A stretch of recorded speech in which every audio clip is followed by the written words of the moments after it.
এ পর্যায়ে মাহফিলের সম্মানিত আলোচক হিসেবে নুরানি ইমানি তকরির নিয়ে আসতেছেন এশিয়া বিখ্যাত দ্বীনি শিক্ষা প্রতিষ্ঠান জামে আহমদিয়া সুন্নি আলিয়া কামিল মাদ্রাসার সম্মানিত ফকি বিশিষ্ট লেখক ও গবেষক আলহাজ মাওলানা মুফতি আবুল হাসান মোহাম্মদ উমাইর রাজবি হুজুর মাদ্দাজিল্লুল আলী হুজুরকে এন্তেজামিয়া কমিটির পক্ষ থেকে একটি বিষয়বস্তু ধারণ করা হয়েছে, সমাজ পরিবর্তন করার লক্ষ্যে আখেরি নবীর শুভাগমন।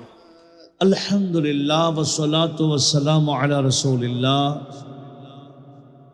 অধ্যকার চট্টগ্রাম বোয়ালখালী উপজেলার ঐতিহ্যবাহী শরওয়াতলীর উত্তর কঞ্জুরি খানকায়ে গৌসে আজম দস্তগীরে গুলামানে গৌসুল আজম দস্তগীর রাদিয়াল্লাহু তাআলা আনহু সংগঠনের ব্যবস্থাপনায় রহমাতুল্লিল আলামিন সাল্লাল্লাহু আলাইহি ওয়াসাল্লামের শুভ আগমন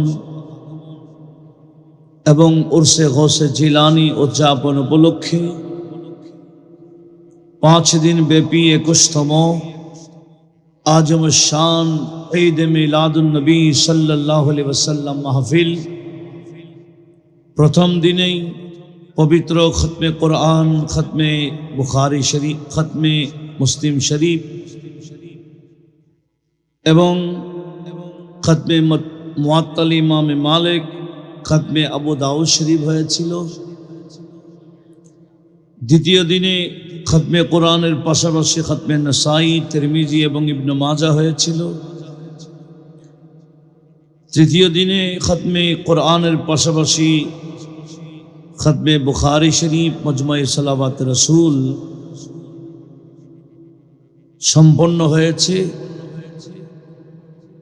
আবার 2 দিন ব্যাপী ফ্রি চিকিৎসা সেবা মাহফিলে মৌলুদ মুস্তাফা সাল্লাল্লাহু আলাইহি ওয়াসাল্লাম 2 দিন ব্যাপী মাহফিল। এই মাহফিলের আজ প্রথম দিবস। সভাপতির আসন গ্রহণ করবেন গুলামানে মুস্তাফা সাল্লাল্লাহু ইসলাম সংগঠনের সাধারণ সম্পাদক জনাব মোহাম্মদ নাসিরউদ্দিন সাহেব বারাকাল্লাহু ফি হায়াতিহি। তো অত্র গুলামানে গৌসে আজম দস্তগীর রাদিয়াল্লাহু তাআলা আনহু এই সংগঠনের ভাইদের আমি শুকরিয়া আদায় করছি, যিনারা দ্বীনে খিদমতের পাশাপাশি সামাজিক খেদমত, আল্লাহর সৃষ্টির খেদমত, যে খেদমত করবার জন্য রব্বুল আলামিন নবীদেরকে পাঠিয়েছেন, আল্লাহর বন্ধু আউলিয়া কেরামকে বিভিন্ন জায়গায় জায়গায় আল্লাহ বান্দাদেরকে সুন্দর রাস্তায়, আল্লাহ পাকের রাস্তায় আহ্বান জানাবার জন্য জিম্মাদারি দিয়েছেন। আমরা তো আমাদের নিজেদেরকে নিয়ে ব্যস্ত থাকি, আমাদের ব্যক্তিগত জীবন নিয়ে, পারিবারিক জীবন নিয়ে, সমাজ জীবন নিয়ে যে আমাদেরকে চিন্তা করা দরকার, সেদিকে আমাদের লক্ষ্য নেই বললে চলে।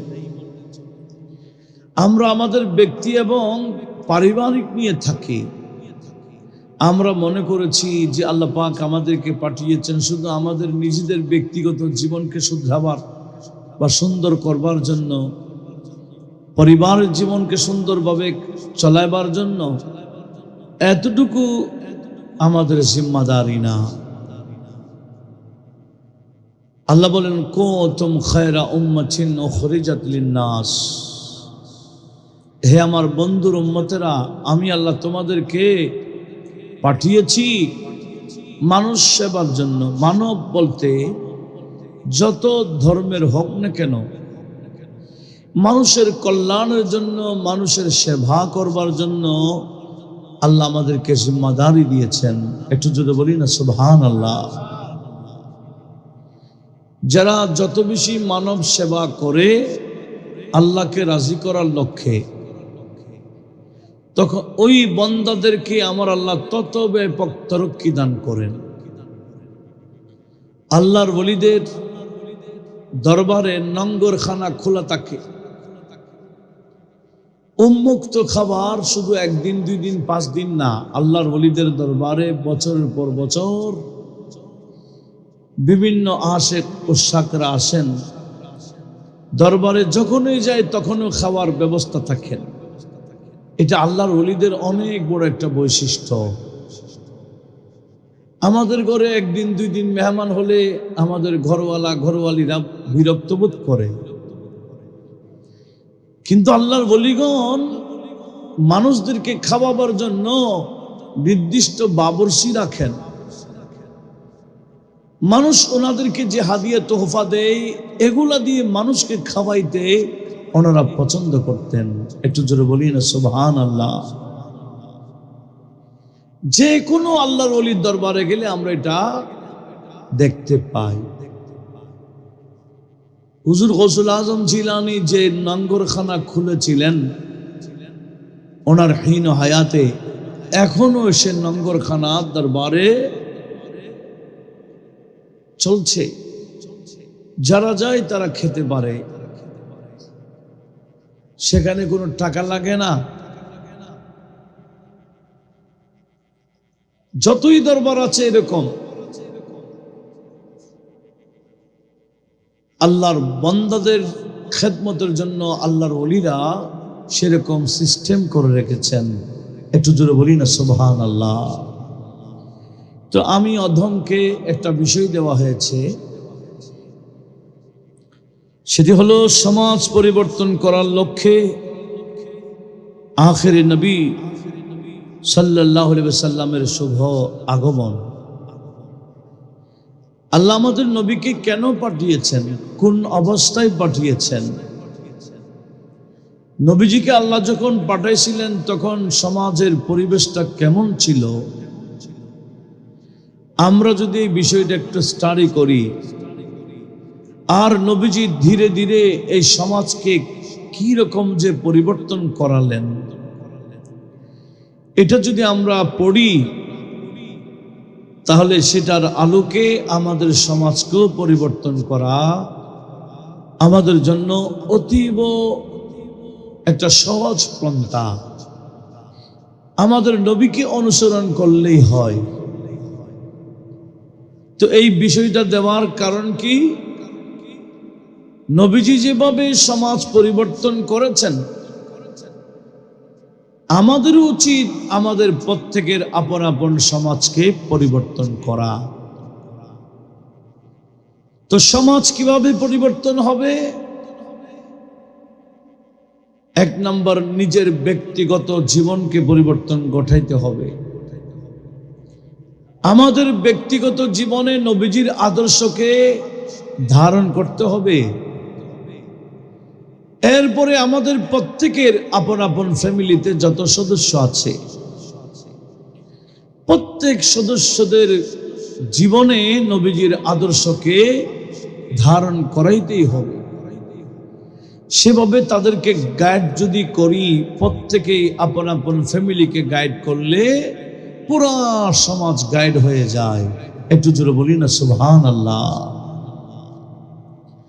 এখন তো পুরা বিপরীত। আল্লাহ এবং রসুল যে কাজ করতে আমাদেরকে আদেশ দিয়েছেন, আমরা সেটার বিপরীত চলি। যা করতে নিষেধ করেছেন আমরা সেগুলা ভালো করে করি। কোনটা হালাল কোনটা হারাম নবীজি আমাদেরকে স্পষ্ট করে দিয়েছেন। আমরা হারাম বিষয়গুলা জানার পরেও হারামের উপর আমাদের পা রাখি, হাত রাখি, হারামের উপর আমরা চলি, হারাম খাই, হারাম শুনি, হারাম দেখি। মোদ্দা কথা, হারাম এটা আমাদের ব্যক্তিগত জীবন থেকে আমরা দূরে থাকি না হারাম থেকে। তাহলে এই যে বিষয়গুলা দেওয়ার উদ্দেশ্য হলো আমাদের জীবন যাতে পরিবর্তন ঘটে। আমরা যদি নবীজির আদর্শকে ধারণ করতে পারি তাহলে 1 নাম্বার আমাদের ফায়দা হলো আল্লাহ পাক রাজি হবেন।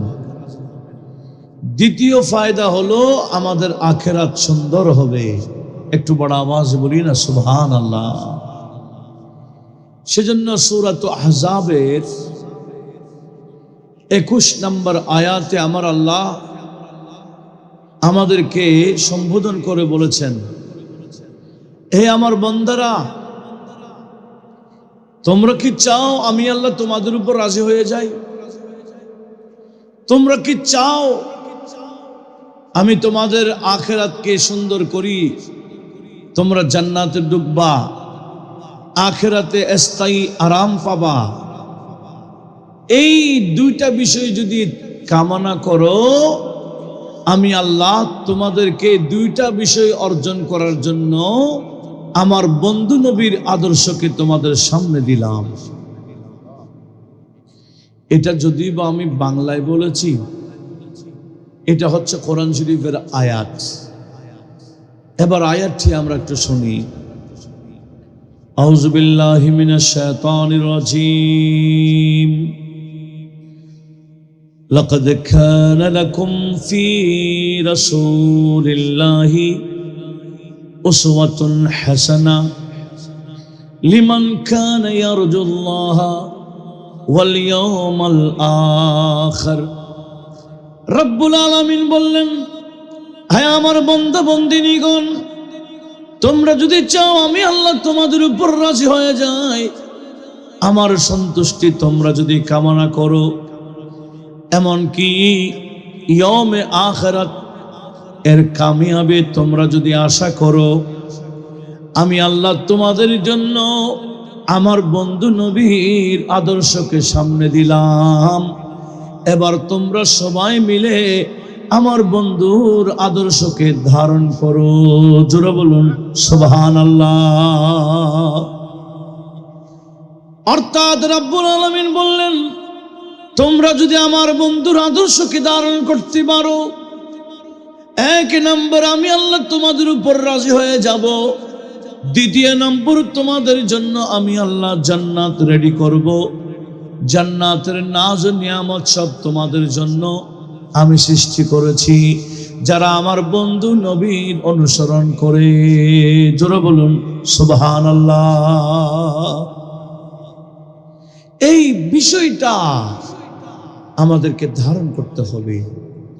1 নম্বর নিজে নয়, শুধু আমার ব্যক্তিগত জীবনের পরপর আমাদের ঘরের যত সদস্য আছে, ছোট হোক বড় হোক, সকল সদস্যদের মধ্যে নবীজির আদর্শকে ধারণ করাই দেওয়া, এটা আমাদের জিম্মাদারি। কথা বলুন ঠিক কিনা? আসুন, কি বলেছেন নবী? আখেরি নবীর শুভ আগমন কেন? পরিবর্তন করাবার জন্য। এখন আমাদের ভাইরা ইনকিলাবের স্লোগান দেই, হ্যাঁ ইনকিলাব হয়ে যাবে। স্লোগান দিতে হবে না, পরিবর্তন ঘটে যাবে আমাদের ভিতরে যদি নবীজির আদর্শ ঢোকে। কথা বলুন ঠিক কিনা? যেভাবে আমাদের নবীজি পরিবর্তন করলেন, নবীজি দুনিয়াতে আসার আগে সমাজে কি ছিল? মারামারি ছিল, মহিলাদেরকে জিন্দা কবরে ঢুকাই দিত। কথা বলুন ঠিক কিনা?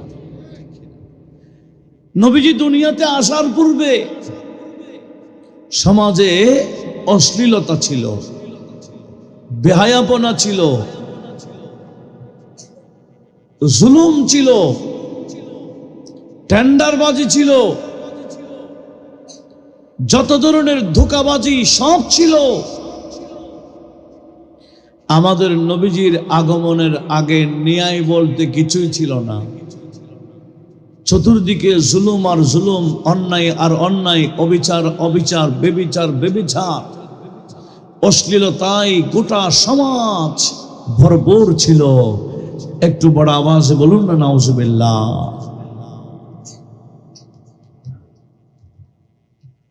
গোটা সমাজ মারাত্মক পরিবেশ ছিল।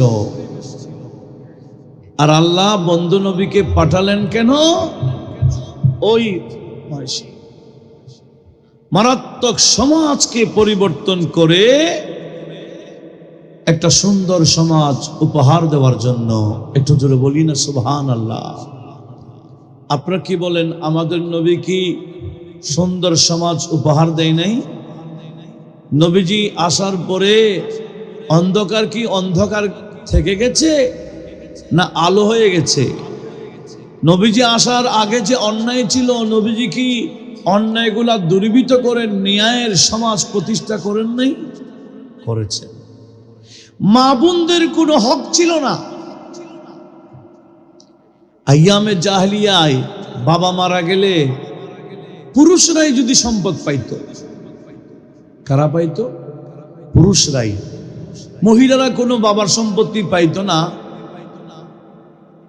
এই প্রথাটা এখনো বিভিন্ন ধর্মে আছে, আমি কোনো ধর্মের নাম নিচ্ছি না। বাবা মারা গেলে সম্পত্তি ছেলেরাই পাবে, পুরুষরাই পাবে, মহিলারা পাবে না। এটা ছিল জাহেলি প্রথা। এখনো ওই জাহেলি প্রথা বিভিন্ন ধর্মে বিদ্যমান। কিন্তু আমাদের নবীজি এসে বাবার সম্পত্তি যেভাবে ছেলেরা পায় সেভাবে মেয়েকেও দেয় কিনা? একটু জোরে বলেন। আমাদের ফরাইজের মধ্যে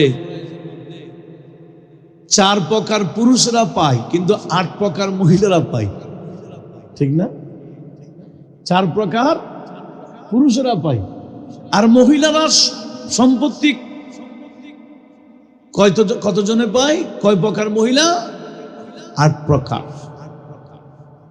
পুরুষের মধ্যে আমরা ধরেন দাদা, বাবা, ছেলে, নাতি, ছেলে বলতে ছেলের নাতিগুলা, তারপর ওদিকে স্বামী, বাবা,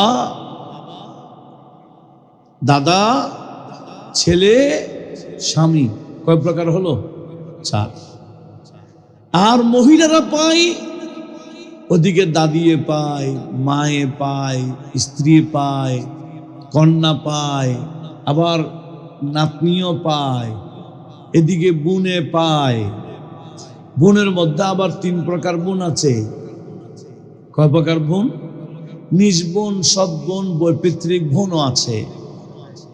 হ্যাঁ, তাহলে দেখেন এগুলা কিন্তু নবীজি আসার আগে এই মহিলারা, আজকে আমাদের মা বোনরা ওয়াজ শুনছেন, সেজন্যই বলছি, মহিলারা কিন্তু আমাদের নবীর দুনিয়াতে আগমনের আগে বাবার পক্ষ থেকে কোনো সম্পত্তি তাদের জন্য নির্দিষ্ট ছিল না।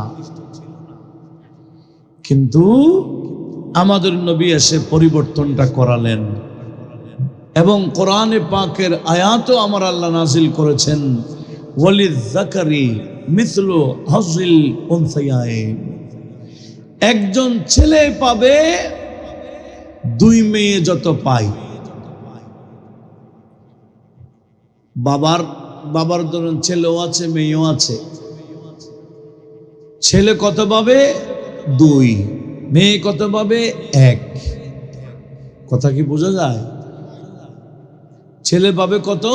ধরেন একজন মানুষ মারা গেছে, ওনার একজন ছেলে আছে, একজন মেয়ে আছে, আর কেউ নাই, তাহলে সম্পত্তিকে 3 ভাগ করতে হবে। 2 ভাগ দিতে হবে ছেলেকে, 1 ভাগ দিতে হবে মেয়েকে। 3 ভাগ করে বন্টন। তাহলে এই যে বন্টনের বিষয়গুলো আমাদের নবীজি দুনিয়াতে আসার আগে ছিল না।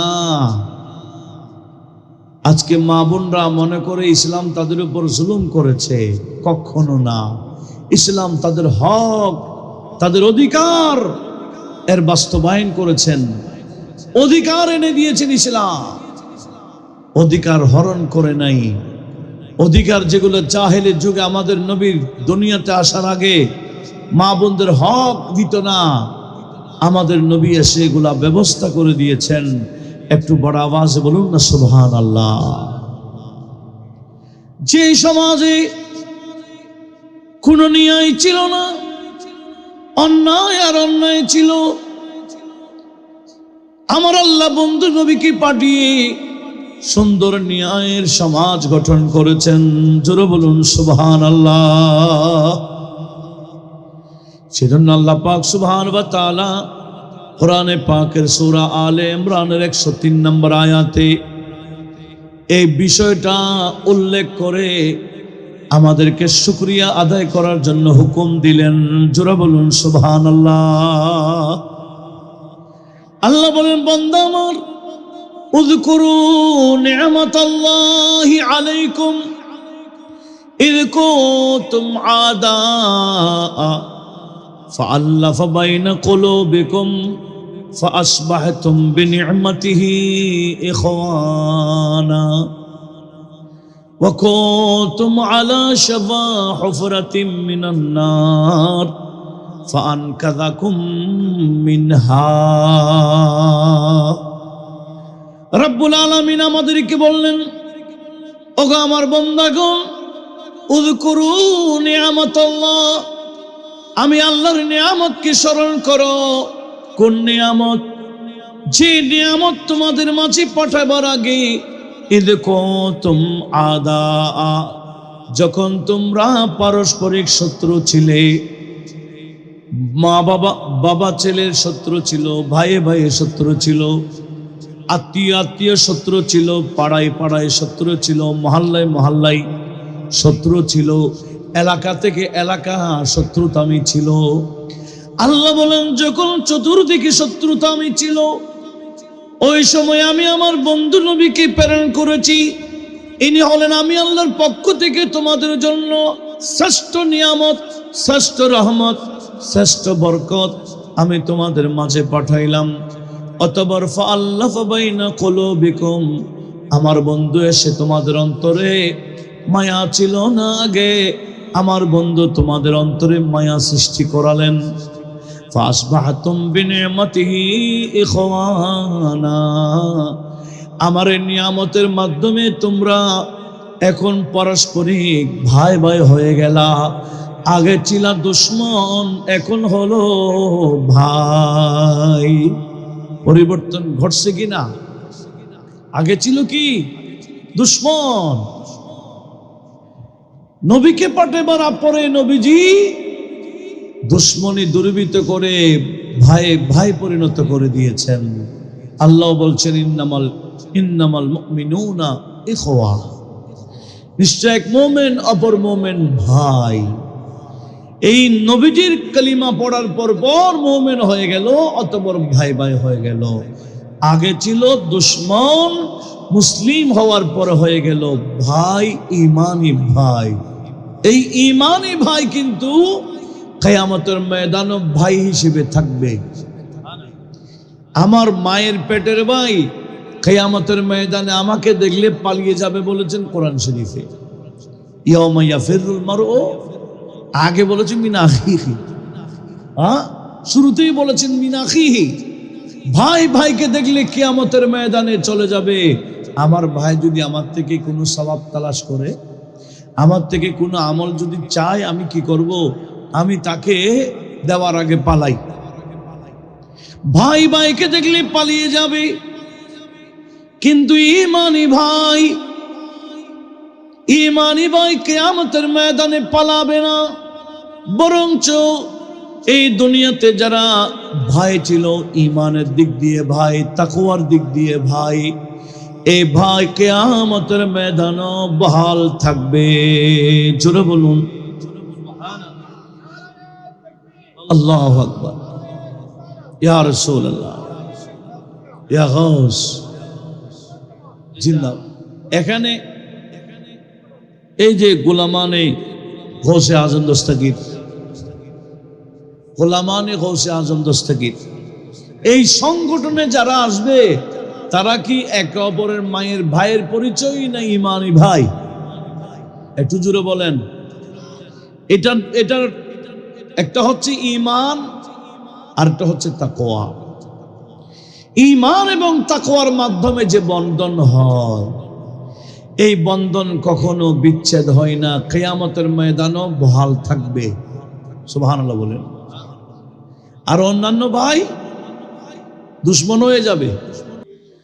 कुफ्र की पल में तारीखियां छट गई, कुफ्र की पल में तारीखियां छट गई, जिस घड़ी नूर हक बेनकाब आ गया, जिस घड़ी नूर हक बेनकाब आ गया, मुस्तफा आ गए इनक़िलाब आ गया, कनकरों को भीतर से खिताब आ गया। सलातुनिया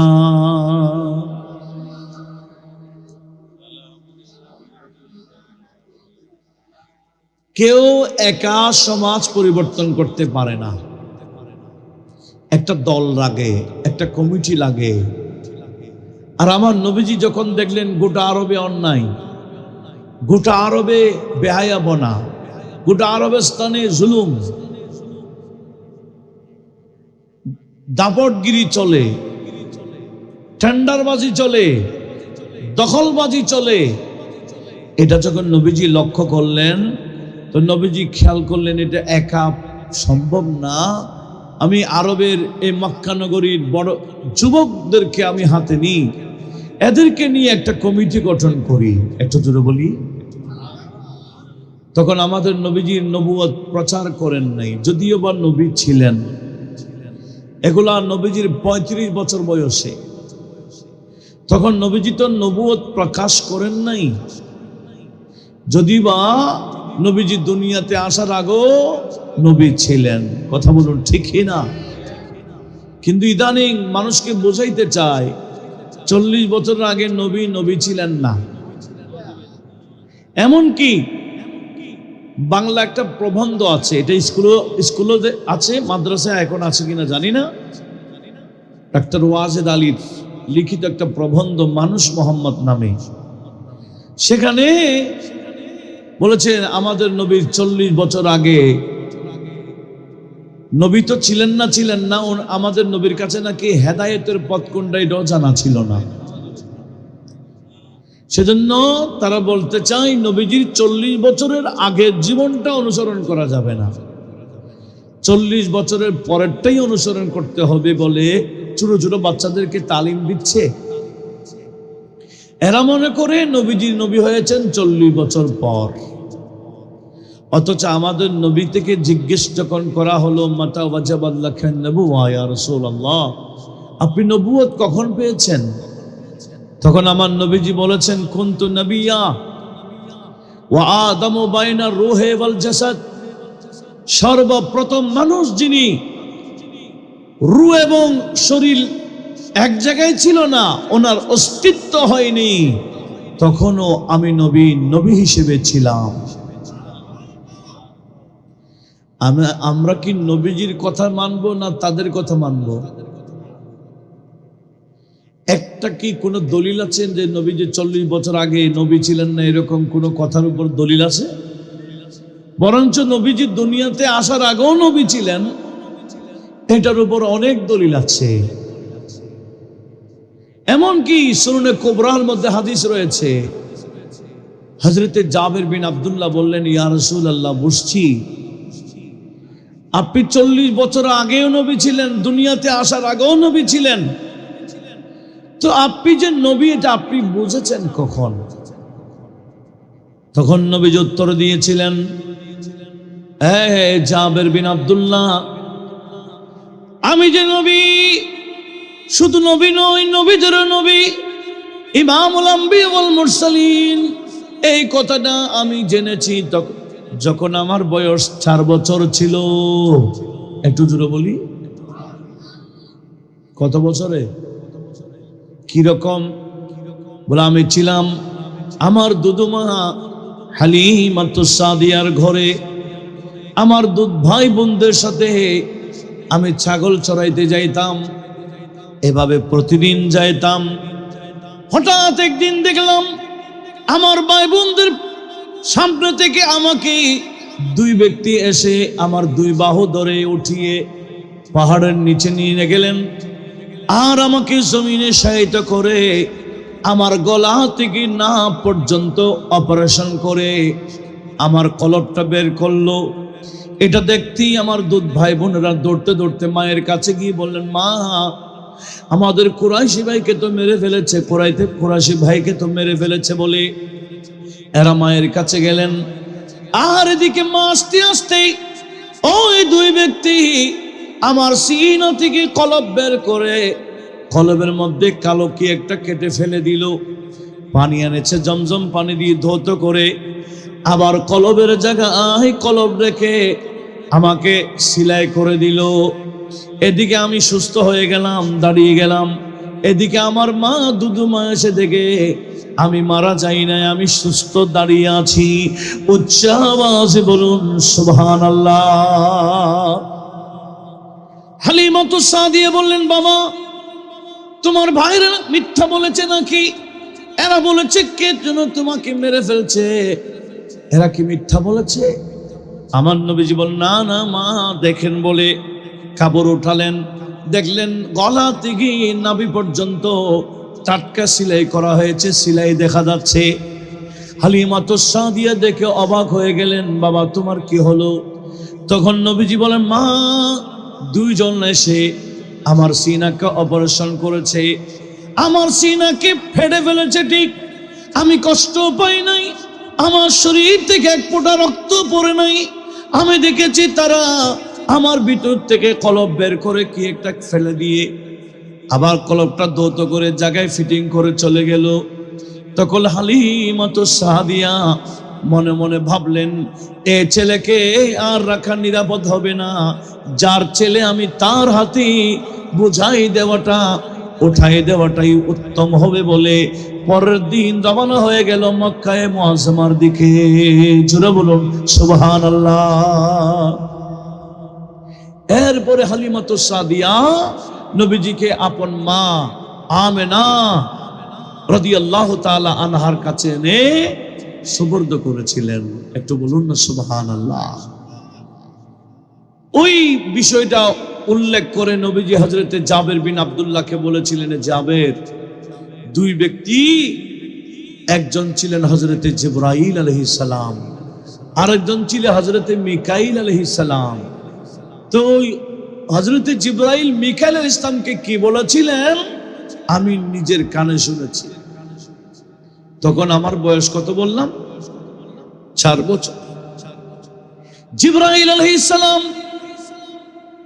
হযরতে মিকাইলকে বলেছিলেন, হাযা খাতামুন নবিয়্যিন, হাযা সাইয়্যিদুল আম্বিয়া ওয়াল মুরসালিন, হাযা রাহমাতুল লিল আলামিন। এভাবে আমার পরিচয় দিয়েছিল জিবরাইল হযরতে মিকাইলের সামনে। তখন আমি সেদিন বুঝেছি আমি শুধু নবী না, আমি তো সমস্ত নবীরও নবী। সেটাকে প্র্যাকটিক্যাল করানে আমার আল্লাহ মেরাজের রাত্রে নবীকে ইমাম বানিয়ে সমস্ত নবীকে আমাদের নবীর পিছনে দাঁড়াই করিয়ে, একটু জোরে বলুন না সুবহানাল্লাহ। একটু লক্ষ্য করো,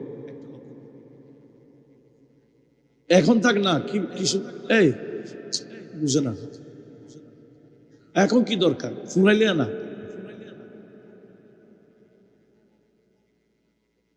একটু দরুদ শরীফ পড়েন। সালাতুন ইয়া রাসূলুল্লাহ আলাইকুম इस उम्मत की खातिर शब रोज रोना, नबी जी का बस ये काम, अल्लाह अल्लाह सलातुन या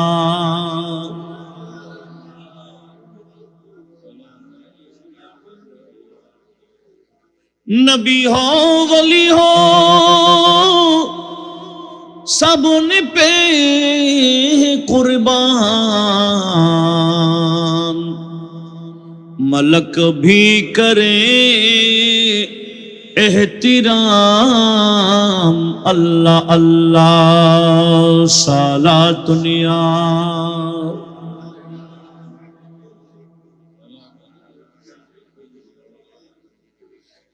আচ্ছা, আমরা কি নবীজি যা বলেছেন সেটা মানবো, না একটা জেনারেল মানুষ বলতেছে নবী 40 বছর আগে নবী ছিলেন না, এই কথাটা মানবো? এটা তো আল্লাহ আমাদেরকে আকল দিচ্ছেন না, অন্তত অতটুকু তো বোঝা যায়।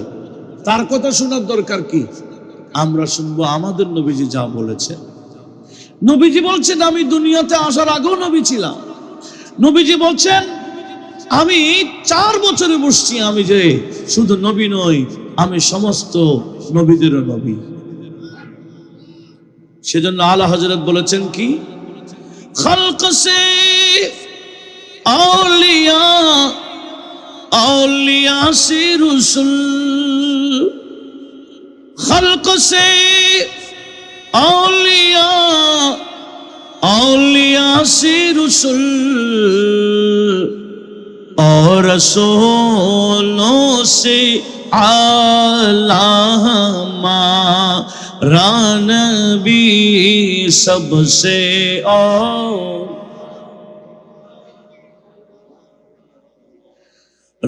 नबी सबसे बाला,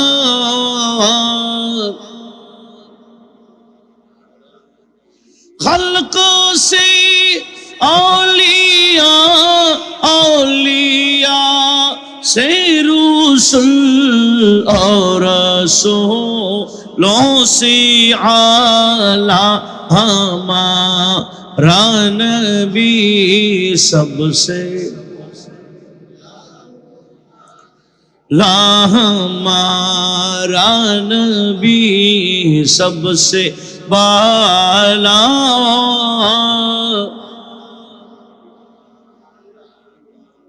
বলেছিলাম আমাদের নবীজি লক্ষ্য করলেন আরবের মধ্যে জুলুম চলছে, অন্যায় চলছে, অশ্লীলতা, বেহায়াপনা, মোদ্দা কথা, যত ধরনের শয়তানি কাজ আছে সব কিছুতে ভরপুর ছিল আরবের এই সমাজটা। তো নবীজি এই সমাজকে শয়তানি কালচার থেকে বাঁচাবার জন্য একটা কমিটি গঠন করেছেন। একটু জোরে বলি।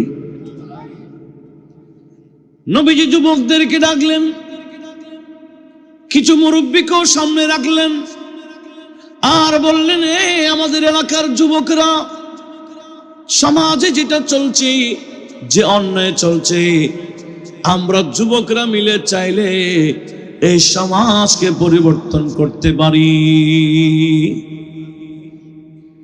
আমি একা পারবো না, চলো আমরা সবাই একটা প্রতিজ্ঞা করি, একটা হলফ করি, একটা কসম করি, শপথ করি, আমাদের সমাজের মধ্যেই কেউ যাতে অন্যায় করতে না পারে, কোনো জুলুম করতে না পারে।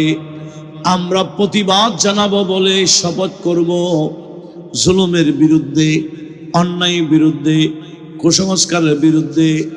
এই যুবকরা মিলে যে শপথ করেছিলেন, এটার নাম হয়ে গেল হিলফুল ফুজুল। একটু জোরে বলি। এই হলফ হিলিফ দুটোটাই কেরাত ঠিক আছে, বফত বা কাসার। হিলিফ হলফ, হিলফুল ফুজুল বা হালফুল ফুজুল। নবীজি হলফ করাইলেন আরবের যুবকদেরকে। এখনো চাইলে আরবের, আমাদের নবীজি যেভাবে আরবের যুবকদেরকে নিয়ে কমিটি করেছেন, কেন? সমাজ পরিবর্তনের জন্য, ইনসাফ কায়েম করার জন্য, ন্যায় প্রতিষ্ঠা করবার জন্য, জুলুমকে বিতাড়িত করবার জন্য। এই যে প্রতিজ্ঞা করেছিলেন, এদের প্রতিজ্ঞাটা মৌখিক ছিল না। আমাদের তো অনেক ভাইয়েরা প্রতিজ্ঞা করে মৌখিক, কাজে নই। জাহের একটা, বাতেন আর একটা। জাহের হলো ন্যায়ের পক্ষে, আর বাতেন হলো জুলুম। কথা বলুন ঠিক না? জুলুম করে করে টাকা অর্জন করা, এটা চলে কিনা বর্তমান সমাজে? উপরে একটা এমনি স্লোগান আছে, আল্লাহর আইন চাই, সৎ লোকের শাসন চাই। এটা স্লোগানে রেখে সুন্দর করে জুলুম চালাচ্ছে। কথা বলুন ঠিক কিনা? এটার নাম মুনাফিকি। এটার নাম কি? বলে একটা, করে আরেকটা। এরা নিজেরাই বক্তব্য দেয়, দখলবাজি আমরাই করব, আমাদের চেয়ে সে রাখে। এরা নিজেরাই দাবি করে। কথা বলুন ঠিক কিনা? বলে না, আমরা পুলিশকে প্রেসার দিব, আমাদের কথায় উঠতে হবে, বসতে হবে, হাঁটতে হবে, চলতে হবে, মামলা নিতে হবে, বাইর করতে হবে। আমরা টাকা নিব, তোমরা বাইর করিব। এটা কি ন্যায়? একটু জোরে বলেন। এটার নাম হলো অন্যায় প্রতিষ্ঠা। কি করা? অন্যায় প্রতিষ্ঠা করা। এমনি নামে ইসলাম, ব্যানারে ইসলাম, কাজ হলো শয়তানের। কথা বলুন ঠিক না? সেজন্য আজকের বিষয়টা অতীব জরুরি এবং প্রয়োজন মনে করছি। কথা বলুন ঠিক না? বাস্তবিক পক্ষে আমার নবীজি যেভাবে অন্যায়কে বিতাড়িত করেছেন, ন্যায় এবং ইনসাফ আদালতকে কায়েম এবং প্রতিষ্ঠা করেছেন, আমরা যদি বাস্তবিক পক্ষে এটা যদি বুকে ধারণ করে এগিয়ে যাই, তাহলে শান্তি আছে। শান্তির দুনিয়া তো থাকবে, খবরেও থাকবে, আখিরাতেও থাকবে। শান্তির ঘর একটা আল্লাহ বানাইছেন, এটার নাম দারুস সালাম। এটার নাম কি? শান্তির ঘর। এই শান্তির ঘর ওই সমস্ত ব্যক্তিদের জন্য যারা দুনিয়ায় শান্তি প্রতিষ্ঠা করেছেন। একটু বড় আওয়াজে বলুন না সুবহানাল্লাহ। শান্তি বাহিনীর মতো শান্তি হইলে হবে না। কতগুলো শান্তি বাহিনী আছে, কোথায় থাকে বলেন তো? আপনারা তাহলে জানেন শান্তি বাহিনী কোথায় থাকে? এরা কি শান্তি প্রতিষ্ঠা করে না অশান্তি বিরাজমান? মানুষকে অশান্তিতে রাখে। কখন তারা এটা ফুটাফুটি করে? সবসময় মানুষ টেনশনে থাকে। কাকে টেনে দেয়? এদের নাম বলে শান্তি বাহিনী।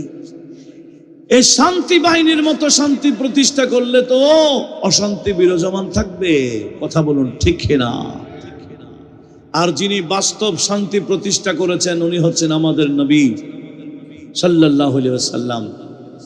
ওনার এই আখলাকে, ওনার চরিত্রে, ওনার আদর্শে, ওনার শিক্ষায়, ওনার তালিম যেটা আমাদেরকে দিয়েছেন, এভাবে যদি শান্তি প্রতিষ্ঠা করতে চাই, তাহলে বাস্তব শান্তি প্রতিষ্ঠিত হবেই হবে।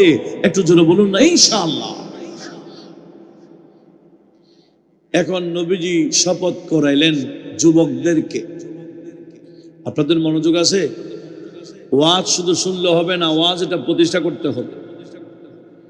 গোটা এলাকায় যদি যুবক ঠিক হয়ে যায়, এলাকার মধ্যে যদি যুবক কি হয়ে যায়, ঠিক হয়ে যায়, ওই এলাকায় আর কেউ অন্যায় করার সুযোগ নাই। আপনারা কি আমার সাথে একমত? হ্যাঁ, যুবকরা যদি বেইনসাফি হয়ে যায়, জালেম হয়ে যায়, তখন আর শান্তি থাকবে না। সেজন্য যুবকরা কি মনে করে যে তারা বুড়া হবে, তারপরে মরবে? কোন যুবক, একটু লক্ষ্য করুন, কোন যুবক কি বলতে পারবে আমি বুড়া হয়ে তারপর মরবো? এই সিউরিটি কোন যুবকের আছে? যুবকরা মারা যায় না? একটু জুড়ে বলেন না। কার কাছে কখন মালাকুল মউত আসবে আমাদেরকে কি খবর দিয়ে আসবে? জিন্দেগানি জিন্দেগানি জিন্দেগানি जवानी भी दो दिन की है जिंदगानी जवानी भी दो दिन की है अल्लाह अल्लाह करो अल्लाह अल्लाह करो अल्लाह अल्लाह करो माशाल्लाह उपस्थिति যত হার হয়েছে আওয়াজটা তত হার হইতে হবে আর আওয়াজে जिंदगानी जवानी भी दो दिन की है जिंदगानी जवानी भी दो दिन की है अल्लाह अल्लाह करो अल्लाह अल्लाह करो अल्लाह अल्लाह करो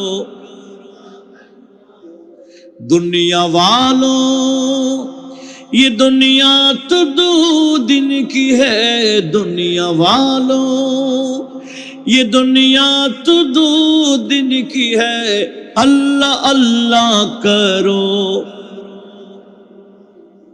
और एक आवाज है अल्लाह अल्लाह करो रहता है अल्लाह ताला हर मोमिनों के दिल में रहते हैं खुद नबी जी हर मोमिनों के दिल में रहते हैं गौसे आजम हर मोमिनों के दिल में रहते हैं ख्वाजा आजम हर मोमिनों के दिल में रहते हैं पीर मुर्शिद हर मोमिनों के दिल में रहते हैं पीर मुर्शिद हर मोमिनों के दिल में इसलिए दिल किसी का न तोड़ा करो इसलिए दिल किसी का न तोड़ा करो अल्लाह अल्लाह करो दुनिया वालों ये दुनिया तो दो दिन की है अल्लाह अल्लाह करो अल्लाह अल्लाह करो अल्लाह अल्लाह करो जिंदगानी जवानी भी दो दिन की है अल्लाह अल्लाह करो अल्लाह अल्लाह करो अल्लाह अल्लाह करो अल्लाह अल्लाह करो একটু বলুন না ইনশাআল্লাহ আমাদের নবীজি যুবকদেরকে বসিয়ে একটা প্রতিজ্ঞা করালেন কি ন্যায় প্রতিষ্ঠা করব কি অন্যায় দুর্বৃত্ত করাবো ঠিক না নবীজি করাইলেন কেনা করাইলেন না কি রকম কোথাও কোনো অন্যায় দেখলে নবীজি যুবক বাহিনীদেরকে ডাকতেন একটু জোরে বলি না সুবহানাল্লাহ আপনারা শুনেছেন সিরাত ইবনে হিশামে রয়েছে একদিন নবীজি কাবার সামনে গেলেন আল্লাহর ঘরের সামনে দেখলেন একজন মুরব্বী দুই চোখের পানি ফেলে ফেলে কান্দে তো নবীজি ওনার কাছে বসে জিজ্ঞেস করলেন আপনার বাড়ি কই ওই মুরব্বী বললেন আমার বাড়ি তো ইয়ামনের মধ্যে তা আপনি কেন কাঁদছেন বলে কি বলবো আমি এবং আমার মেয়ে উমরা আদায় করার জন্য মক্কাতে আসার পথে আপনাদের এলাকার কিছু সন্ত্রাস আমার মেয়েকে আমার হাত থেকে ছিনিয়ে নিয়ে গেল হাইজ্যাক করে নিয়ে গেল এখানে আমার কোনো আত্মীয় স্বজন নাই আমি কারো কাছে যেতে পারছি না আমার মেয়েকে হারিয়ে আমি কান্নাকাটি করছি জোরে বলুন নাউজুবিল্লাহ বাবার হাত থেকে মেয়েকে কি করে নিল উঠাইয়া নিয়ে গেল এই জুলুমটা বর্তমানে নাই কালো গ্লাসের মাইক্রোবাস কালো গ্লাসের আরো কি কি গাড়ি আছে না এনে নিয়ে যাই এগুলা ছিল জাহিলে যুগের প্রথা এখন কেন হবে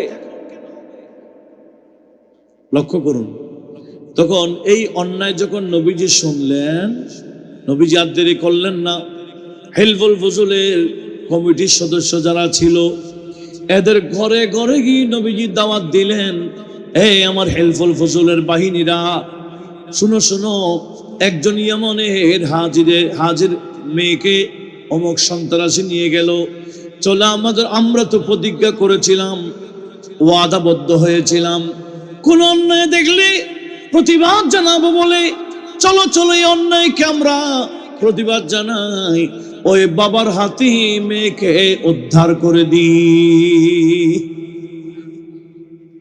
যুবকরা চাইলে পারে কিনা? তো নবীজি কি করলেন? গোটা কমিটির মানুষ সবাইকে নিয়ে বাবার কাছে আসলেন, দেখলেন ওই বাবা কাঁদতেছে। তো নবীজি বললেন, তখন নবীজি নবুয়ত প্রচার করেন নাই, এগুলো 35 বছরের পর, 40 বছরের আগে। নবীজি বলেন, বাবা চলেন, আমরা আরবের যুবক এক অন্যায় দেখলে আমরা প্রতিবাদ জানাবো বলে যে সন্ত্রাস আপনার মেয়েকে হাইজ্যাক করে নিয়ে গেছে, আমরা তার বাড়িতে যাব, ওই সন্ত্রাসের বাড়ি থেকে আপনার মেয়েকে উদ্ধার করে আপনার হাতে আমরাই উঠাই দেব, চলুন।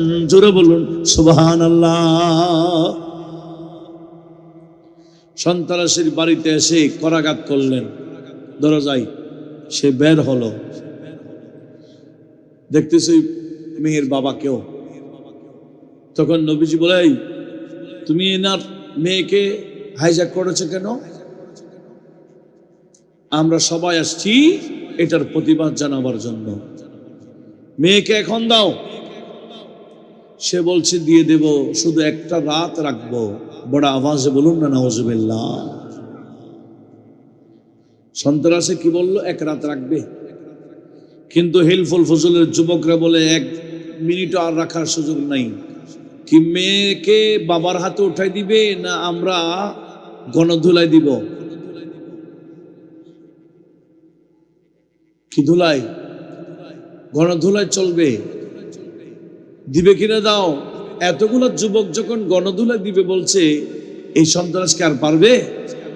সে বাধ্য হলো, গণধুলার ভয়ে ভিতরে গেল, ওই মেয়েকে এনে বাবার হাতে ওঠাই দিতে বাধ্য হয়ে গেল।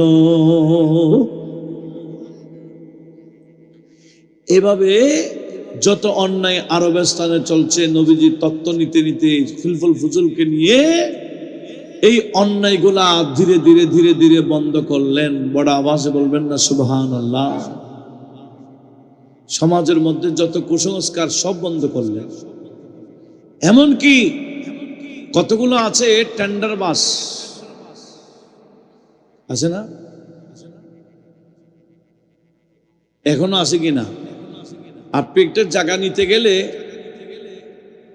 আপনার পছন্দ হয়েছে জায়গা একটা, আপনি নিবেন আর কি মনস্থ করেছেন, আপনাকে দিবে ফোনে, কোন দিকে চোখ দিছ, জায়গাটা আমি দেখছি, আমি মোলাইছি, খবরদার সেদিকে চোখ দিও না। ফোন এসে গেছে, জায়গাটা আমি দেখেছি, আমি মোলাইছি, বিদায় ওদিকে আর যাইতে পারবা না। এরকম সন্ত্রাসী আমাদের দেশে আছে কিনা? না নাই? এখন নাই, আছে। আপনি একটা কিছু কিনতে গেলেন, আপনাকে থ্রেট দিবে। এগুলো ছিল জাহেলি প্রথা। এইরকম সন্ত্রাসদের সরদার ছিল, তার নাম আবু জেহেল। কি বললাম? সে বাজারে গিয়ে গিয়ে দেখতো বাইরের কোনো ব্যবসায়ী আসছে কিনা, জুলুম করার জন্য।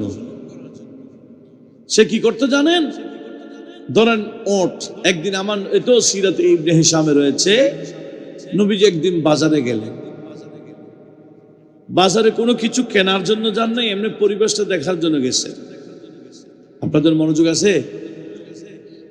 নবীজি যখন বাজারে গেলেন, দেখলেন পাহাড়ের চূড়ায় একজন ব্যবসায়ী 2টা ওটের রশি ধরে চেহারা মলিন করে দাঁড়িয়ে আছেন। নবীজিকে জিজ্ঞেস করলেন, এই ব্যবসায়ী আপনার বাড়ি কই? উনি একটা জায়গার নাম বললেন। বোঝা গেল উনি আরবের, এই মক্কায় মুআজ্জামার মানুষ না, অন্য জায়গার মানুষ। উনি বলতেছেন, আমি অনেক দূর থেকে মক্কায় আসছি বড় আশা নিয়ে, আমার ওটগুলো বেশি দামে বিক্রি করতে পারবো মনে করে, কিন্তু সকাল থেকে এ পর্যন্ত দাঁড়িয়ে আছি, শুধুমাত্র সকালবেলা একজন আমার 2টা ওট মোলায়ে গেল। এত অল্প মোলাইলো, আমি দিতে পারি নাই,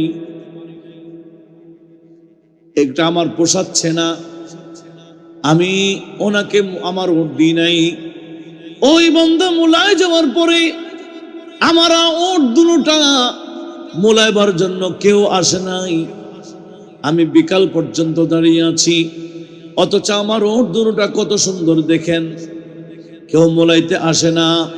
নবীজি বুঝে ফেলেছেন ঘটনা কি, তত্ত্ব নিয়ে পেয়ে গেলেন যিনি মোলাইল সকালবেলা তার নাম আবু জাহাল। তার নাম কি? সে 2টা ওট এত অল্প মোলাইল, ওই ব্যবসায়ী তাকে দেওয়ার কোনো সুযোগ নাই। সে আবু জাহেল নিচে বসে আছে, কেউ উপরে উঠতেছে কিনা, ওট 2টার দিকে যদি যাবার ইচ্ছা করে নিচ থেকে বলে দেয়, ওই ওট 2টা আমি দেখেছি, আমি মোলাইছি, খবরদার ওদিকে যাইও না, ওদিকে গেলে খবর আছে। এভাবে ভয় লাগাই, যার কারণে এই 2টা ওট আর কেউ মোলাইতেও আসে না ভয়ে। কার ভয়ে বললাম? এই সন্ত্রাস আবু জেহেলের ভয়ে। তো নবীজি তত্ত্বটা পাওয়ার পরে এই ব্যবসায়ীর কাছে আবার গেলেন। এই ব্যবসায়ী, আমি বুঝে ফেলেছি আপনার এই 2টা ওট সকালবেলা যেই মোলায় গেল, আমাদের এলাকার মধ্যে বড় জালেম, সে মোলাইলো বিদায় কেউ ভয় আর আসে না। আচ্ছা ঠিক আছে, আপনি বলেন, আমাকে বলেন, আমি নিব আপনার 2 ওট আমি নিব, কত দিলে আপনাকে পোষাবে বলেন, 2টা আমি কিনে নিব। ওই জালেম আমাকে কিছু করার নাই, কারণ আমার পেছনে বিশাল এক কমিটির সদস্য আছে। উচ্চ আওয়াজে বলুন সুবহানাল্লাহ। আমার পিছনে কি আছে? সদস্য আছে, হেলফুল ফজুলের সদস্যরা। সে ভয়ে আমাকে কিছু করবে না, আমি আপনার 2টা নিব, কত হলে বসায় বলেন। সে একটা দাম বললো, 2টার দাম।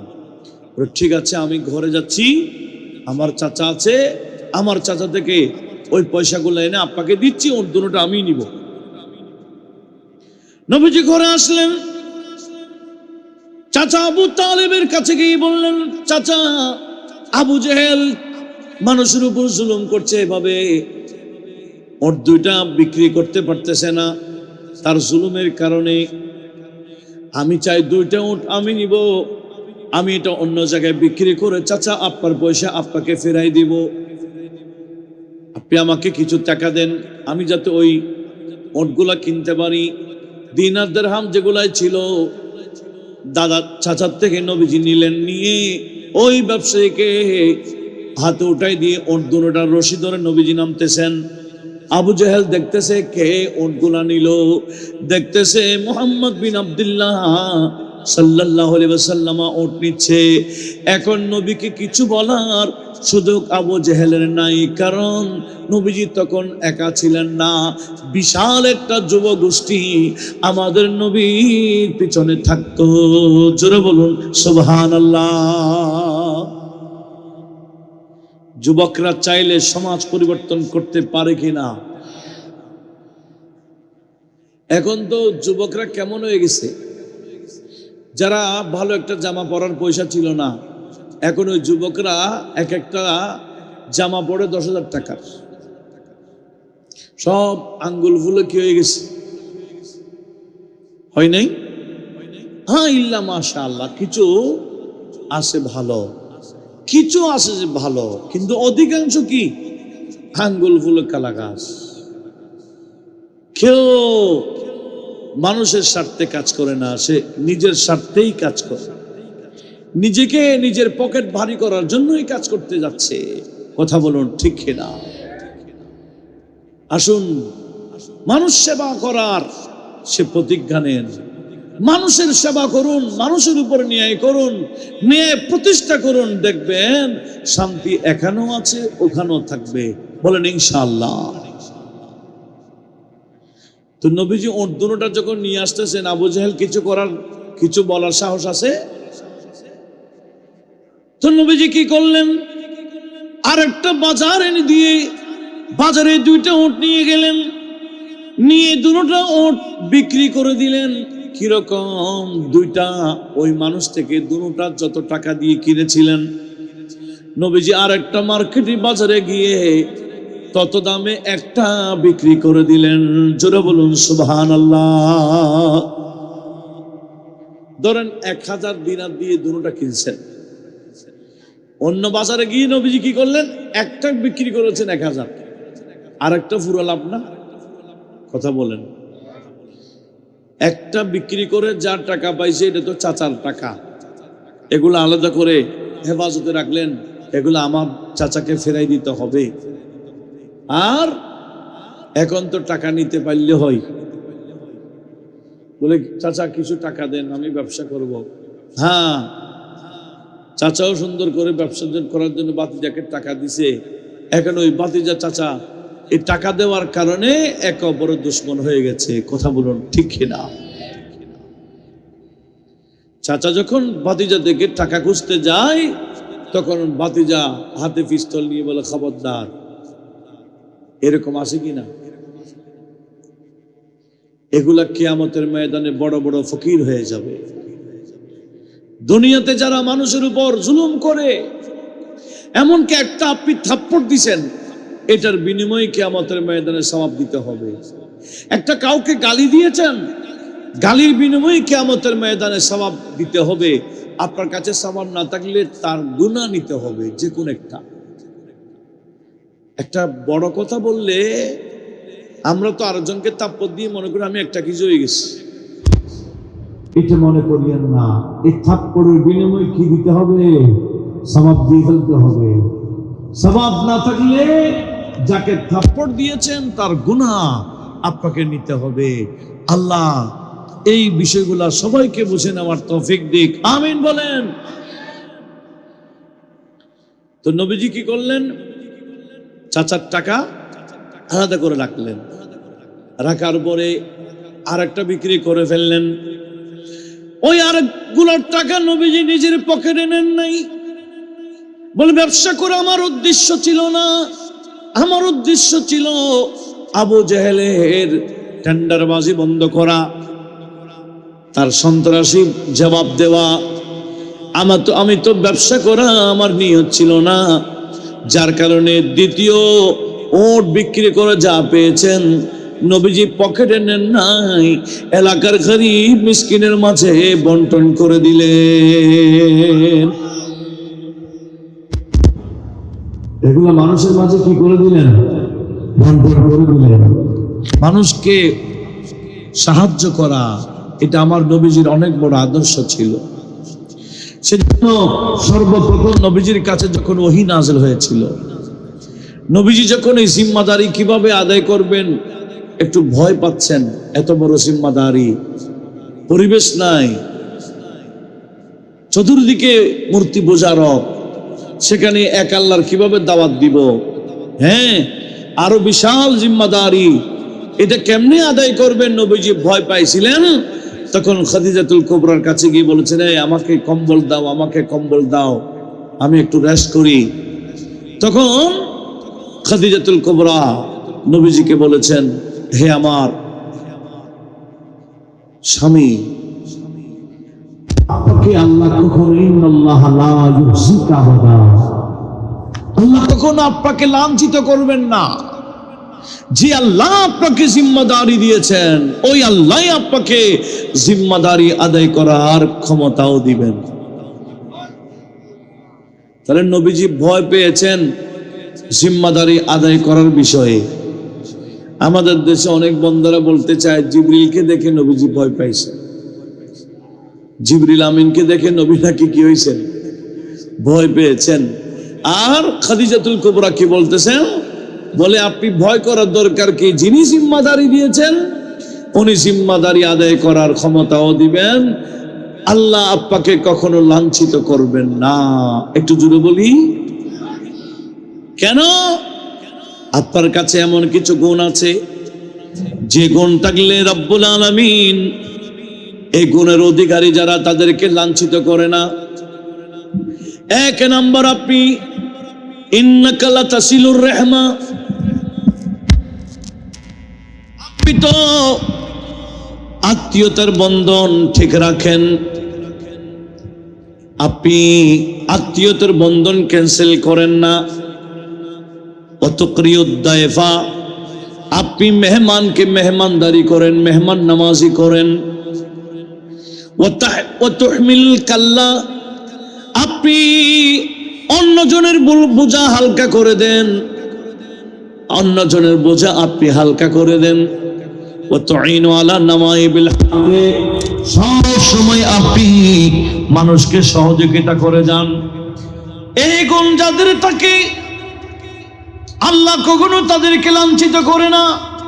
আপনার কাছে গুণগুলো আছে বিদায় আমি খাদিজাতুল কুবরা বলতে চাই, রব্বুল আলামিন কখনো আপনাকে লাঞ্ছিত করবেন না। জোরে বলুন সুবহানাল্লাহ। নবীজির গুণগুলা ধারণ করার দরকার আছে কিনা? এমনি তো নবীর কাছে সব গুণ আর গুণ।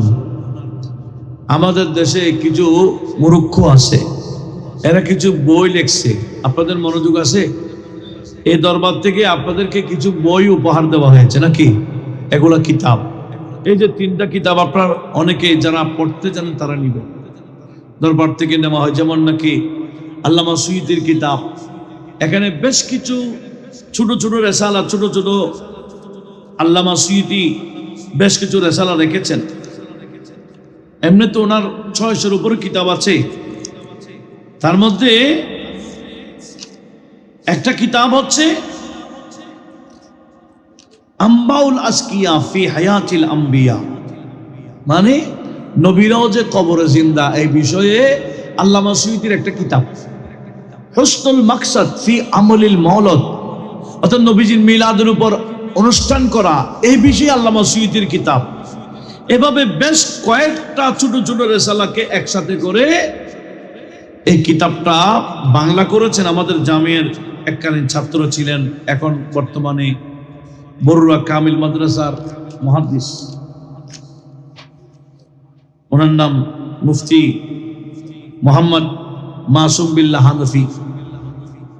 হ্যাঁ, এখানে কয়েকটা আম্বাউল আসকিয়া, উসুল রিফকি, সেহামুল এসাবা, আবু সাদা, এই হুসনুল মাকসাদ, ফদাইলু খুলাফায়ে রাশিদিন, এই বেশ কিছু বাংলা করা হয়েছে।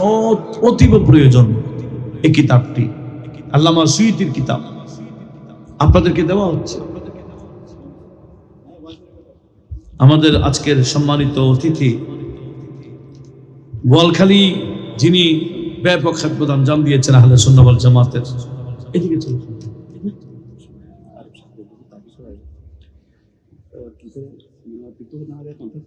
গহির এফকে জামিল উলুম কামিল মাদ্রাসার সম্মানিত প্রধান মুফাসসির, আগে এখানে বোয়ালখালীতেই মুফাসসির হিসেবে ছিলেন হযরতুল হাজ আল্লামা এহসানুল্লাহ কাদরী, উনিও মঞ্চে আসন গ্রহণ করেছেন। একটু বড় আওয়াজে বলুন মারহাবা। কি বলছিলাম, এই দরবার থেকে 3টা কিতাব, এটা তো কতগুলো বিষয় বুঝছেন। খোলাফায়ে রাশিদা মানে কি? 4 খলিফার ফজিলত, মিলাদুন নবীর ফজিলতের উপর, নবীগণ জিন্দা কবরে, কে কখন দাওয়াত অত দোয়া কবুল হয় কিভাবে, এই যে বিষয়গুলোকে কেন্দ্র করে বাংলা আল্লামা সুয়ুতির কিতাবগুলো বাংলা করা হয়েছে। জরুরি না? যারা পড়তে পারবেন নিবেন।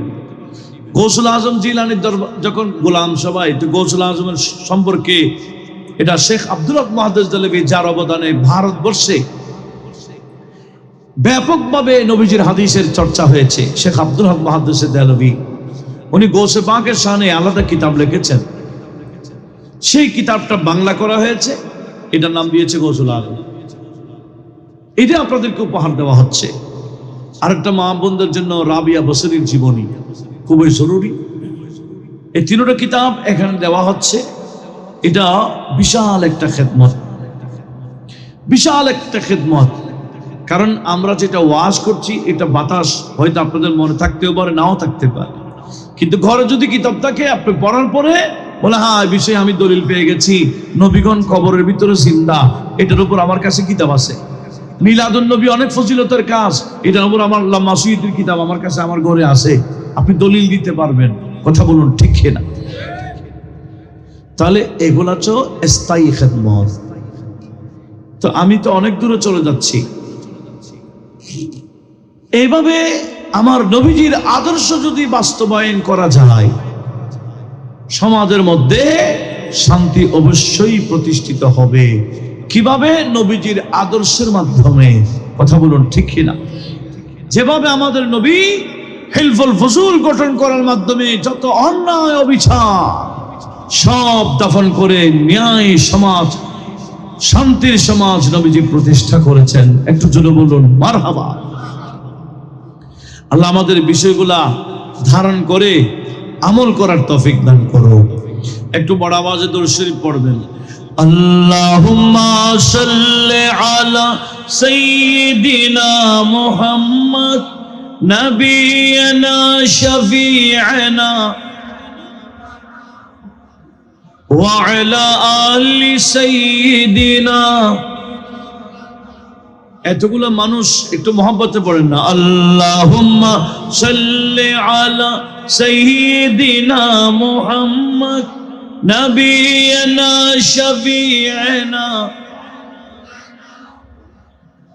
सामने हजरत हो मेरे और मेरी जान जाए, सामने हजरत हो मेरे और मेरी जान जाए, रोजी अव्वल ही से हो या रब में कुर्बान रसूल।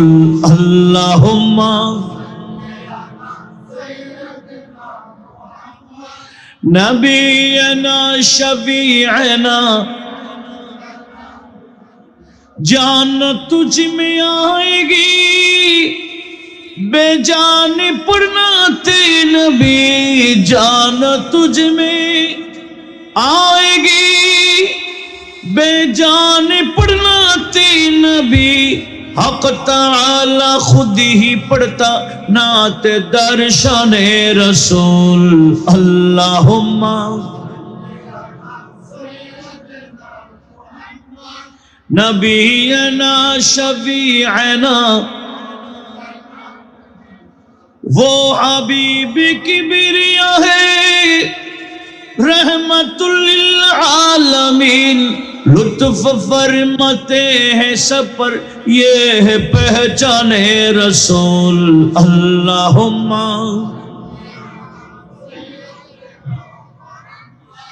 नबीना शफीअना।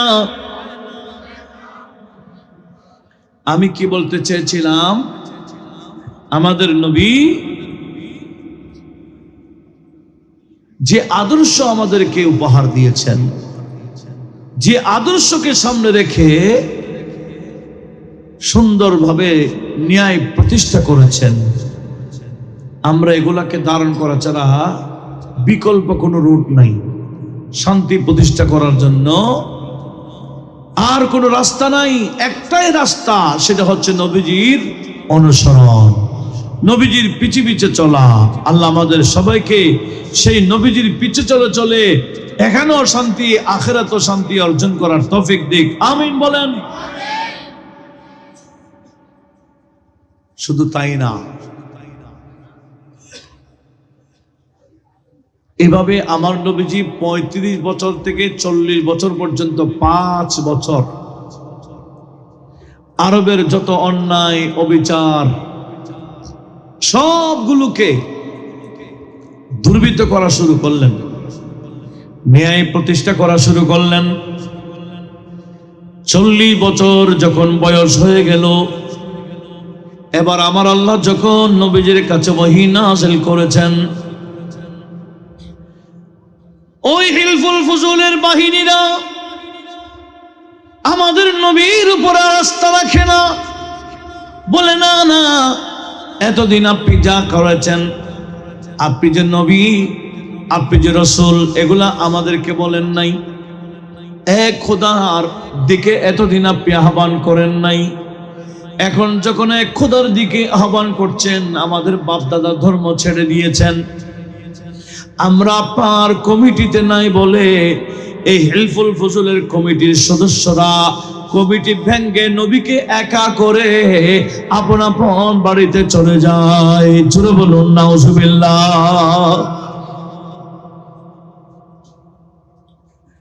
কি মারাত্মক দেখছেন?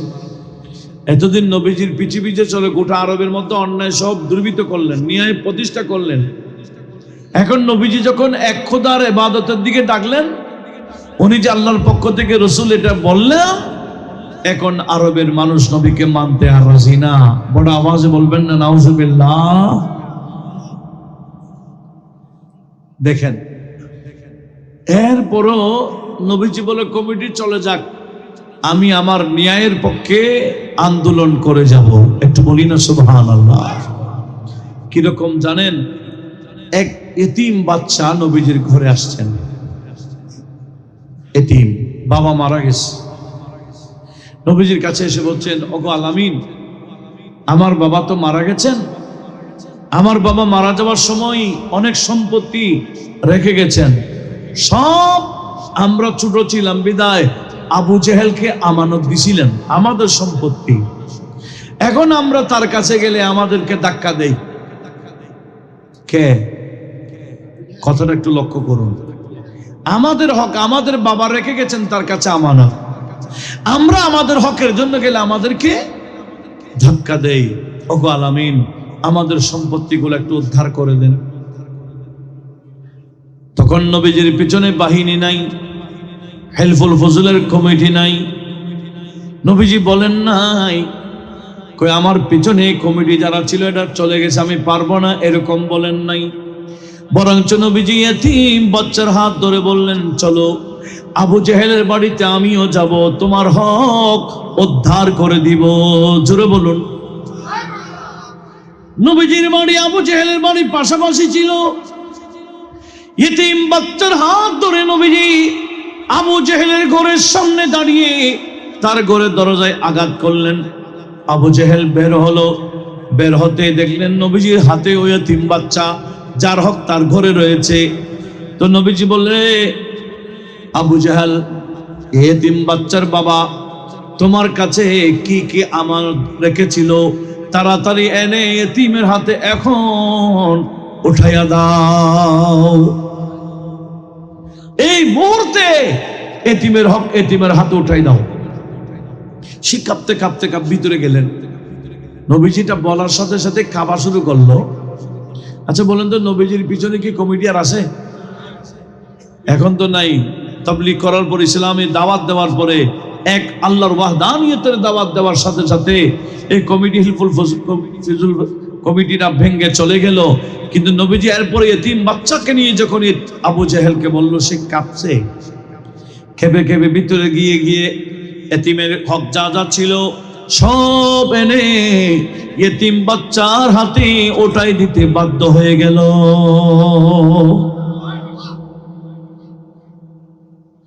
নবীজি বল, ঠিক আছে, তুমি সম্পদ পাইছো, তোমারটা তুমি নিয়ে যাও। এখন আবু জেহেলকে তার সঙ্গীরা বলতেছে, এই কিরে, তুমি কি জানো না মুহাম্মদ সাল্লাল্লাহু আলাইহি ওয়াসাল্লাম ওনার পিছনে তো কমিটি নেই। উনি ইসলামের দাওয়াত দেওয়ার পর, আল্লাহর ওয়াহদানিয়তের দাওয়াত দেওয়ার পর কমিটি তো নাই, তো তুমি ওনাকে ভয় পাওয়ার দরকার কি? তখন আবু জেহেল বলছে, আমার সঙ্গীরা এতদিন মুহাম্মদ বিন আব্দুল্লাহ সাল্লাল্লাহু আলাইহি ওয়াসাল্লামের পিছনে কমিটি ছিল, এখন কমিটি ওনাকে ছেড়ে যখন চলে গেল, উনি যখন এতিম বাচ্চার হাত ধরে আমার ঘরের সামনে আসলো, পিছনে কমিটি না থাকলেও কমিটির বাবাকে দেখছি। কমিটির কি বাবা? বলে, আমি দেখেছি। এক রাওয়ায়াতে আসছে, নবীজির পিছনে বিশাল এক বাঘ হা করে আছে, আবু জেহেলকে আক্রমণ করার জন্য চাই। কে? বাঘ। কমিটির বাবার নাম কি? আরেক রাওয়ায়াতে আছে বিশাল ওট, আরবের ওট, পাগলা ওট, যেগুলো কামড় দিলে শেষ। এরকম পাগলা ওট হা করে আছে আবু জেহেলকে খাবার জন্য। এটার ভয়ে আবু জেহেল ভিতরে গিয়ে কি করে আসলো, এতিমের হক এনে এতিম বাচ্চার হাতে উঠাই দিতে বাধ্য হয়ে গেল। জোরে বলুন সুবহানাল্লাহ। এতদিন নবীজির পেছনে কমিটি ছিল, এখন কমিটি না থাকলেও আমার আল্লাহর সাহায্য আছে কিনা? সেজন্য নবীজির আদর্শ বাস্তবায়ন করতে গেলে আপনার কাছে বডিগার্ড না থাকলেও সমস্যা নাই, আমার আল্লাহ কুদরতি ব্যবস্থাপনায় বডিগার্ড রেডি করে দেবেন। জোরে বলুন সুবহানাল্লাহ। আপনারা শুনেছেন ইমামে ফখরুর রাজি তাফসীরে কবিরের মধ্যে নোট করেছেন, হযরতে ফারুক আযম রাদিয়াল্লাহু তাআলা আনহুর জামানায় গাসসানের এক খ্রিস্টান বাদশা মদিনায় এসে মুসলিম হয়েছিল। এমনকি ফারুক আযমের সাথে উমরা করতে গেল। এরা উমরার পরে এমনি তাওয়াফ করতেছে, একেবারে শাহী ড্রেস পরে। শাহী ড্রেস মানে অর্ধেক শরীরে অর্ধেক জমিনে, অর্ধেক শরীরে, এটা অহংকারী ড্রেস। নবীজি বলে খবরদার কোন পুরুষ গিরার নিচে যাতে কাপড় না পরে, গিরার নিচে কাপড় পরলে অহংকার এসে যায়। সেজন্য আমার নবীজি বলছেন মুসবেল যারা হয়, মুসবেল মানে মান জাররা এজারাহু খুয়াইলা, মুসবেল বলা হয় যারা পায়ের গিরার নিচে কাপড়, লুঙ্গি হোক, প্যান্ট হোক, সালোয়ার হোক, পায়জামা হোক, গায়ে পায়ের গিরার নিচে যারা পরিধান করে এদেরকে মুসবেল বলে। এই মুসবেল ব্যক্তি কিয়ামতের ময়দানে উঠলে লা ইউকাল্লিমুহুমুল্লাহু ইয়াওমাল কিয়ামা, রব্বুল আলামিন তাদের সাথে কোনো কথা বলবেন না। ওয়ালা ইয়ানজুরু ইলাইহিম, তাদের দিকে আমার আল্লাহ রহমতের দৃষ্টিতে তাকাবেন না। ওয়ালা ইউযাক্কিহিম, আমার আল্লাহ তাদেরকে পবিত্র করবেন না, বরঞ্চ ওয়ালাহুম আযাবুন আলীম, এদের জন্য কষ্টদায়ক শাস্তি নির্ধারিত। মুসবেল ব্যক্তি কিয়ামতে শান্তিতে থাকতে পারবেন না। আমি আপনাদের থেকে একটু জানতে চাই মুসবেল মানে কি বলছি বলেন তো? এরকম পায়ের গিরার নিচে কাপড় পরে মানুষ নাই? বর্তমান যুবকরা কম না বেশি? কি গিরার নিচে পরে না জুতার নিচে ঢুকাই? হ্যাঁ, ক্যাশের নিচে পড়ে, হাঁটতে হাঁটতে ফ্যান্ট ছিঁড়ে যায়। হ্যাঁ, মা বোনরা তো উল্টা। মা বোনদের দরকার ছিল মজা সহ পড়ে ঘর থেকে বের হওয়া, এরা আধুনিক মা বোনরা গিরার উপরে কাপড় পরে আরো ডোলা ডালা, বাতাস আসলে আরো উপরে উঠে। একটু বড় আওয়াজে বলুন না নাউজুবিল্লাহ। আমরা সম্পূর্ণ বিপরীত চলছি। এভাবে চললে জান্নাতে যাওয়ার কোনো সুযোগ নাই। আল্লাহ সবাইকে হেফাজত করুক, আমিন বলেন। এই গাসসানের বাদশা তাওয়াফ করছে, নফলি তাওয়াফ, ড্রেস পরে। অর্ধেক কোথায় বললাম? জমিনে। এক গরিব সাহাবী, উনি ওনার পিছনে হাঁটার সময় খেয়াল করেন নাই, ওনার পা পড়ে গেছে বাদশার কাপড়ে। বাচ্চার কাপড়ে যখন পা পড়লো, টান যখন খাইলো, বাচ্চা থাপ্পড় দিল গরিব সাহাবীকে, দাঁত পড়ে গেছে, দাঁত ফেলে দিল। এখনো ওই সাহাবী কাঁদতে কাঁদতে ফারুক আজমের কাছে আসছেন। তখন খলিফা ছিলেন ফারুক আজম। ওগো আমিরুল মুমিনিন, গাসসানের বাদশা দেখেন, আমি তো লক্ষ্য করি নাই তার কাপড় জমিনে, এভাবে জমিনে অর্ধেক ছিল, আমি খেয়াল করি নাই। আমার পা তার কাপড়ে পড়ার কারণে সে পড়ে গেছে আমার অজান্তে। সে ওঠে আমাকে এমন ভাবে থাপ্পড় মেরেছে, দাঁত ফেলে দিয়েছে। আমি আপনাকে বিচার দিলাম, আপনি বিচার করুন। ফারুক আজমের কাছে কি কোন ধরনের স্বজন প্রীতি আছে? না। বলে ওনাকে ডাকো। আনছেন। ইনি তো বাদশা, ওনাকে খলিফার সামনে আনা হলো। ফারুক আজম বলে, গাচ্চানের বাচ্চা, এই বন্দাকে তুমি মেরে দাঁত ফেলে দিলে কেন? বলে, আমার কাপড় উপর পা কেন দিস? বলে, উনি তো ইচ্ছা করে দেয় নাই, ভুলবশত। তো আপনি এভাবে যখন ওনাকে ইচ্ছা করে, উনি করছেন ভুলবশত, আপনি করছেন ইচ্ছা করে। এরকম ইচ্ছা করে কেউ যদি কারো দাঁত ফেলে দেয়, কোরআনে পাকে আছে আসিন্না বিসিন, দাঁত ফেললে তার যিনি ফেলবেন তার দাঁতও ফেলা হবে। এটা কার আইন? কেউ যদি ইচ্ছা করে কারো চোখ খুলে ফেলে, আল্লাহর আইন বলছে তার চোখও খুলতে হবে। কেউ যদি ইচ্ছা করে খুন করে, তাকে খুন, খুনের বদলা খুন। কথা বলুন ঠিক কিনা?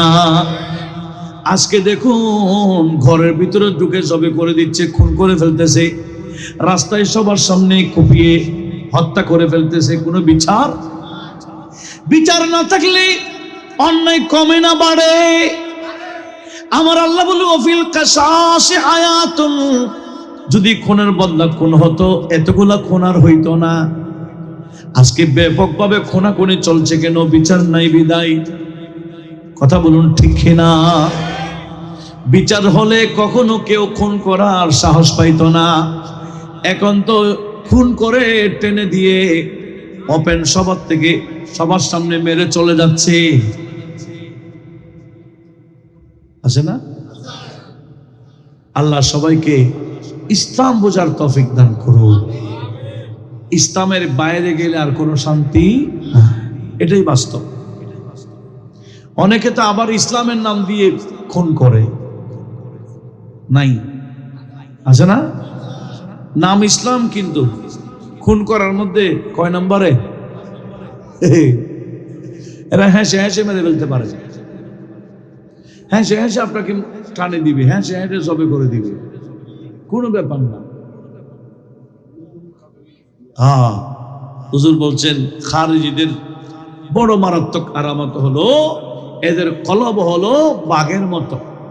বাঘের সামনে একটা ছোট্ট বাচ্চা দিলে আদর আদর একেবারে আদর লাগে, এরকম একটা বাচ্চা যদি বাঘের সামনে দিয়ে আদর করবে না? হ্যাঁ, এই করবে, সুন্দর করে আদর করে ফেটে ঢুকে ফেলবে। কেন? বাঘের কাছে কোনো মায়া দয়া না। এইরকম খারিজিদের কলব মায়া দয়া থাকবে না বলে নবীজি আগে ভাগে আমাদেরকে সতর্কবাণী দিয়েছেন। কথা বলুন ঠিক না? আসুন, আমি কি বলতে চেয়েছিলাম, ফারুক আজম রাদিয়াল্লাহু তাআলা আনহু বললেন, আপনি প্রস্তুতি নেন, আপনার দাঁতও ফেলা হবে। এখন বাদশা বলে, আমি তো বাদশা, সে তো গরিব মানুষ, তার দাঁত আমার দাঁত কি এক? তার দাঁত আর আমার দাঁত এক হবে? ফারুক আজম বললেন, ইসলামের মধ্যে কোনো দাঁতের পার্থক্য নাই, ধনী গরিবের দাঁত একটাই। কথা বলুন ঠিক না? বলো ঠিক আছে, আপনি আমাকে এক রাত সুযোগ দেন, আমি সকালে আপনাকে বলবো। গাচ্চানের বাচ্চা এক রাতের কি নিল? সময় নিল। রাতের মধ্যে সে মুরতাদ হয়ে গেল। বলে, যে ধর্মের মধ্যে বাদশা এবং গোলাম এক, এই ধর্মে আমি নাই। এটা বলে মুরতাদ হয়ে মক্কা থেকে তার এলাকায় গাসসানে চলে গেল। মুরতাদ হয়ে, শুধু মুরতাদ হয়ে চলে গেছে না, একজন মানুষকে দেখে কিছু বান্ডিল দিল টাকার, বা ওই সময় যেগুলো টাকার বান্ডিল দিয়ে বলছে, ধর তোমাকে এগুলো অগ্রিম দিলাম। একটা ছুরিয়ে দিল, বলে ছুরির মধ্যে বিষ আছে। বলে কি করতে হবে?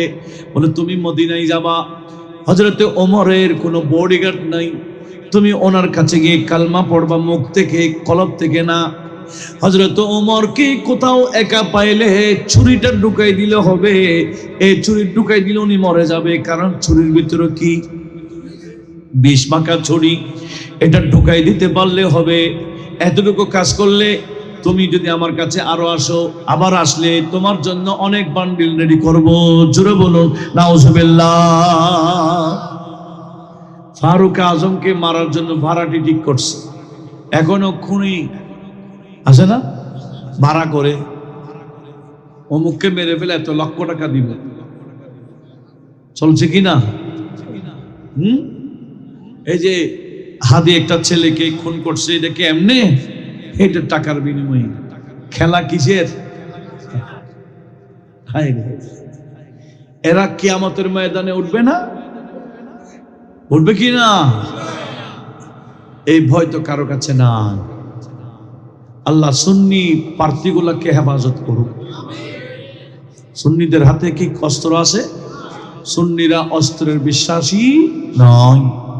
সুন্নিদের কাছে আল্লাহর ওলিদের আদর্শ রয়েছে। আমরা অস্ত্রকে বিশ্বাস করি না। এবার চাইলে সমস্ত সুন্নিরা এক জায়গায় ভোট দিতে পারে, পারে না? বলেন ইনশাআল্লাহ। এই যে মাজার ভেঙে ফেলতেছে, বাইরে চিল্লাই লাভ কি? সংসদে যাইতে হবে, ওখানে বললেই এটার অ্যাকশন হবে। কথা বলুন ঠিক না? সমস্ত মাজারপন্থীরা, ওলিউল্লাহর ভক্তরা এবার চাইলে চট্টগ্রাম থেকে অধিকাংশ প্রার্থীগুলা সংসদে ঢুকাই দিতে পারে। আমি অনুরোধ জানাচ্ছি, অনেকদিন বিক্ষিপ্ত ভোট দিয়েছেন, এবার সকল সুন্নির ভোট যাতে এক জায়গায় পড়ে। রাগ করতেছেন মনে হয়? এমনি মৌখিক সুন্নি হলে হবে? বাস্তব সুন্নি হইতে হবে। এক জায়গায় দিবেন সুন্নিয়তের ভোট, যাতে সুন্নি প্রতিনিধি সংসদে গিয়ে নারায়ে রিসালাতের স্লোগান যাতে সংসদও দিতে পারে। ইনশাআল্লাহ বলেন না? ইনশাআল্লাহ বললে ক্ষমতা কে দিবেন? আর একটু মহব্বতে বলেন তো, আরো জোরে বলেন ইনশাআল্লাহ। কোনো ব্যাপার না, সুন্নিরা এক হইলে বস। এখনো 80% সুন্নি গোটা বাংলাদেশ জমিনে আছে, আছে কি না? এটা জুলুসে গেলে দেখা যায়। আমার জুলুসে যারা যায় সব যদি এক জায়গায় মারে, আমার মনে হয় গোটা বাংলাদেশের সব সুন্নি ঢুকে যাবে, ঠিক কি না? সমস্ত রিসালাতপন্থীরা নারায়ে রিসালাতের স্লোগান যারা দেন, নারায়ে হায়দারি স্লোগান যারা দেন, নারায়ে গাউসিয়ার স্লোগান যারা দেন, আমি অনুরোধ জানাবো এক জায়গায় মারেন। দরকার আছে না? আল্লাহ কবুল করুক। একবার দিয়ে দেখেন না, শান্তি ইনশাআল্লাহ আল্লাহই দিবেন। এখানে সুন্নিয়তের মধ্যে অশান্তি কিছু নাই। ওলিউল্লাহদের আদর্শের মধ্যে কাউকে মারা নাই, কাউকে জুলুম করা নাই। অন্তত মারামারি থেকে বাঁচবেন, জুলুম থেকে বাঁচবেন। কথা বলুন ঠিক না? তবে সুন্নিয়তের কোনো প্রার্থীর কাছে দুনিয়াবি টাকা নাই, এটা কিন্তু বাস্তব। সুন্নিয়তের কোনো প্রার্থী টাকা দিয়ে ভোট কিনতে পারবে না, এটাই কিন্তু বাস্তব। কোনো টাকা দিয়ে ভোটের লেনদেন করবেন না। আল্লাহ আমাদের সবাইকে হেফাজত করুক, আমিন বলেন। আসুন, আমি কি বলতে চেয়েছিলাম, ফারুক আজমকে মারার জন্য কি করলেন? ভাড়াটি ঠিক করলো। আর ওই বান্দা মদিনাতে এসে ফারুক আজমের হাতে মুসলিম হলো। কলব থেকে না মুখ থেকে? একটু জোরে বলেন না।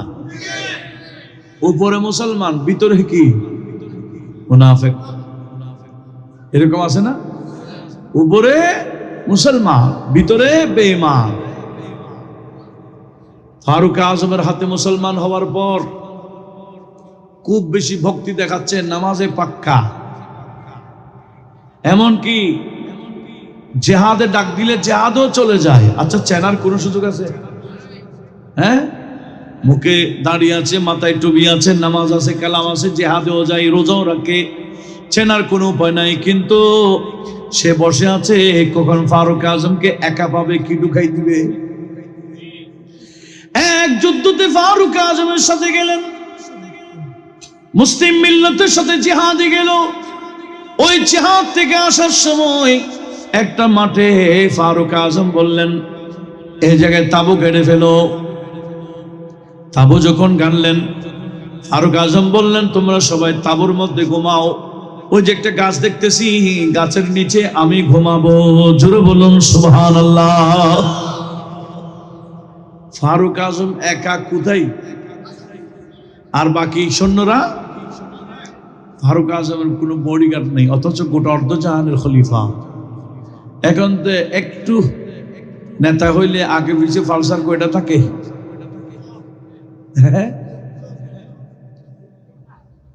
হ্যাঁ রে হ্যাঁ রে, ফারুক আজমের কোনো বডিগার্ড নেই, গোটা অর্ধ জাহানের খলিফা। গাছের নিচে উনি আরাম করছেন, আর বাকিরা যখন ঘুমিয়ে গেল, এই মুনাফিকের তো ঘুম নাই, সে নমে নয়, সে তানাওমে আছে। তানাওম মানে ঘুমের কি ধরা, ভান ধরা। সে ঘুমের ভান ধরেছে। সবাই যখন বাস্তবিক পক্ষে ঘুম গেল, এই বান্দা তাঁবু থেকে বের হলো, বিস্মাকার ছুরিটা নিল, দেখতেছে হযরত ওমর গভীর ঘুম, আজকেই কাজ শেষ, আজকে ওনাকে ঢুকাই দিবে গসানের বাচ্চার কাছে গিয়ে বাকি বান্ডিল গ্রহণ করবে, এটাই তার আশা ছিল। সে ধীরে ধীরে ফারুক আজমের কাছে এসে গেল, এখন ঢুকাই দিবে ওনার শরীরের ভিতরে ছুরি। ঠিক এই মুহূর্তেই ফারুক আজমের দুই দিক থেকে, মাটি থেকে বিশাল বিশাল দুইটা বাঘ বের হয়ে গেল। বাঘ বের করতে পারে কিনা, এই ক্ষমতা আল্লাহর কাছে নাই। হযরতে সালেহ আলাইহিস সালামের উম্মতরা যখন বলেছেন পাথর থেকে উঠনি বের করার জন্য, তো আল্লাহ বলেন ঠিক আছে, আপনি পাথরে আঘাত করেন লাঠি দিয়ে, দেখবেন উঠনি বের হবে। আচ্ছা, পাথরের ভিতরে কি উঠনি থাকে? হে আল্লাহ, সেই জন্য এটার নাম নাকাতুল্লাহ, এটার নাম আল্লাহর উঠনি। একটু জোরে বলবেন না সুবহানাল্লাহ। এটা উঠনি কার? এদিকে ফারুক আজম রাদিয়াল্লাহু তাআলা হুকুমের মধ্যে, আর ওই বন্দা চুরি ঢুকাইবার আগে আগে দুই দিক থেকে বিশাল বিশাল দুইটা বাঘ বের হয়ে গেল। বলতে চেয়েছিলাম ফারুক আজম রাদিয়াল্লাহু তাআলা দুই দিক থেকে কি বের হয়ে গেল? কেন? ফারুক আজম নবীজির সে আদর্শকে বাস্তবায়নকারী ছিলেন। নবীজির দেওয়া শিক্ষায় উনি শিক্ষিত ছিলেন, নবীজির আদর্শকে উনি বাস্তবায়ন করেছিলেন, নবীজির আদালতকে উনি কায়েম করেছেন। আমাদের নবীজির যত শরীয়ত সুন্নাত আছে এগুলাকে উনি প্রতিষ্ঠা করেছেন, যার কারণে ওনাকে আমার আল্লাহ নিজেই সাহায্য করেছেন। ওনার বডিগার্ডের দরকার ছিল না, বডিগার্ড রেডি করতে আমার আল্লাহর কি সময় লাগে? কোত্থেকে বের করে দিলেন বডিগার্ড? ফারুক আজমের বডিগার্ডের নাম কি? আর একটু জোরে বলেন। বাঘ। এই বাঘ দুইটা বের হয়ে যে ছুরি ঢুকাই দেওয়ার জন্য চাইছিল, একজন তার মাথায় ধরলো, আরেকজন বাঁদরের টানে। এখন সে চিৎকার করে যখন কান্না শুরু করেছে, ফারুক আজমের ঘুম ভেঙে যায়। তো দেখতেছেন কিরে, এই বন্ধু তো আমার হাতেই মুসলমান হয়েছিল, আমাদের সাথে জেহাদে গিয়েছিল, তাকে কেন বাঘে খায়? তখন হাতেফ থেকে গায়েব থেকে আওয়াজ আসছিল, আয় ওমর, তোমার বডিগার্ড নাই দেখে তোমাকে মারার জন্য টাকা খেয়ে বান্ডিল নিয়ে সে তোমাকে মারার জন্য আসছে, যার কারণে তোমার বডিগার্ড জমিন থেকে সৃষ্টি করে দেওয়া হয়েছে। এখনো যারা নবীজির আদর্শ বাস্তবায়ন করবেন, সাহায্য আমার আল্লাহর অবশ্যই থাকবে, ঠিক কিনা? এমনি মুখে নবীজির আদর্শের কথা মৌখিক বললে হবে না, বাস্তবিক পক্ষে অন্তরের সাথে কথাটা মিল থাকতে হবে। এভাবে যদি মিলান, দেখবেন ইনশাআল্লাহ এখনো শান্তি প্রতিষ্ঠা আমার আল্লাহ করবেন। কথা বলুন ঠিক কিনা? শান্তি দুনিয়াতে পাবো, কবরেও পাবো, আখিরাতে পাবো, শান্তির ঘর দারুস সালামে আল্লাহ আমাদেরকে স্থান দিবে। আল্লাহ আমাদের সবাইকে সে নবীজির আদর্শবাহী হওয়ার তৌফিক দান করুক, আমিন। ওয়া মা আলাইনা ইল্লাল বালাগ ওয়া আখিরু দাওয়ানা আলহামদুলিল্লাহি রাব্বিল আলামিন। আসসালামু আলাইকুম ওয়া রাহমাতুল্লাহি ওয়া বারাকাতুহু।